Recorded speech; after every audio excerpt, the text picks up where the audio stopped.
चला तर मग मंडळी, आज 4 दिवसातून पहिल्यांदा माझा घसा म्हणजे माझा आवाज नीट बाहेर निघत आहे, म्हणून म्हटलं आज राहिलेले सुरलेले सगळे व्हिडिओ व्हॉइस ओव्हर करून टाकावेत, म्हणजे तुम्हाला बघता येतील माझे व्हिडिओ. तर आज सकाळी निघालो होतो आम्ही शॉपिंगला म्हणजे शॉपिंग तर आमची तशी सगळी झालेलीच आहे, पण बबडूच्या पप्पांचे आणि माझ्या लाडूचे कपडे घ्यायचे राहिले होते. तेच कपडे म्हटलं आज घेऊन टाकावेत, नाही तर ऐन टायमिंगला फिरायला नको जास्ती. मग आम्ही बाहेर गेलोय आणि माझ्या बबडू बेबीने काही झटका दिला नाही, असं कधी होतच नाही. त्याने पहिला आम्हाला स्वीट होम मध्ये नेलं. म्हटलं जाऊ द्या, दिवसाची सुरुवात काहीतरी गोड करून करावी, म्हणजे दिवस पण चांगला जाईल. आमची दिवसाची सुरुवात आज गोड झाली, पण बबडीच्या पप्पांच्या खिशाला आज जोराचा झटका लागलाय शॉपिंग करण्यामुळे. पहिलं म्हटलं लाडूचे आणि बबडीचे कपडे घ्यावेत, म्हणून शिरलो आम्ही दुकानामध्ये कपडे घेण्यासाठी. आणि लाडूच्या बबडीच्या एकुलत्या का तुझं लग्न आहे म्हटल्यानंतर आम्ही कोणती कसर सोडतोय वय. घेतले मग भारीतले कपडे लाडू आणि बबडीला. आणि माझा आणि माझ्या लाडूचा व्हिडिओ कोण काढत नाही म्हणलो, तिथल्या आरशात आम्हीच दोघांनी आमचे व्हिडिओ काढून घेतले. आणि नंतर माझ्या मनात विचार आला, सगळ्यांना कपडे घेतलेत आणि मला कपडे नको का, म्हणून बबडीच्या पप्पांना म्हटलं मला पण एक ड्रेस पाहिजे. म्हटले बाबा घे बाई, तुला पण एक ड्रेस घे.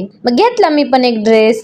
आणि आमच्या सगळ्यांचे कपडे बघून बबडीचे पप्पा म्हणाले की मला पण आता भारीतले कपडे घ्यायचे, म्हणून त्यांना पण आम्ही चांगले कपडे घेण्यासाठी गेलो दुसऱ्या दुकानामध्ये. मग तिथं काय केलं नाही, एका मागून एक 3 शेरवानींची ट्रायल घेतली बबडीच्या पप्पांनी आणि मग घेतली त्यांना पण शेरवानी आणि आलो घरी. आणि आता माझे कंटिन्यू ब्लॉग येणार आहेत, त्याच्यामुळे माझ्या चॅनलवर असंच राहा आणि आलाच आहात तर सबस्क्राईब करून जावा. बाय.